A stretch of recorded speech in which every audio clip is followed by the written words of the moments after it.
কী ব্যাপার তোমাদের? তোমরা কেমন আছো? তোমাদের তো আজকে গোসল দেওয়ার কথা ছিল, তাই না? হ্যাঁ, আসলে তোমাদের গোসল দেওয়া।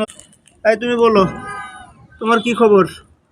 তোমরা দুজনে আজকে কি কি করেছো বলো, সবাইকে বলো তোমরা কি কি করেছো। হ্যাঁ, আসলে তোমাদের গোসল দেওয়ার কথা, গোসল দেওয়ার কথা বলছি। আজকে গোসল দিতে হয়েছে, শরীরে কী মলা লাগিয়েছে এগুলো। হ্যাঁ, আজকে গোসল দেওয়ার কথা ছিল, তাই না? তো রোদের তো অবস্থা খারাপ, কীভাবে গোসল দেবো বলো তো তোমাদের? হ্যাঁ, তোমাদের নখগুলো কেটে দিতে হবে, তাই না? হ্যাঁ, নখগুলো কেটে দিতে হবে, গোসল করতে হবে। 2 দিন যাবত ধরে বলছি গোসল করাবো। দেখি তোমার এখানে কি হচ্ছে।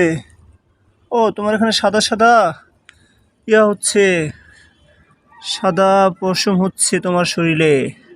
আচ্ছা, এটা তো বেশ ভালো, তাই না? তুমি অনেক ভালো, ঠিক আছে। তোমাকে গোসল করে দিব, ওকে গোসল করে দিব, দুজনকে গোসল করে দিব, ঠিক আছে।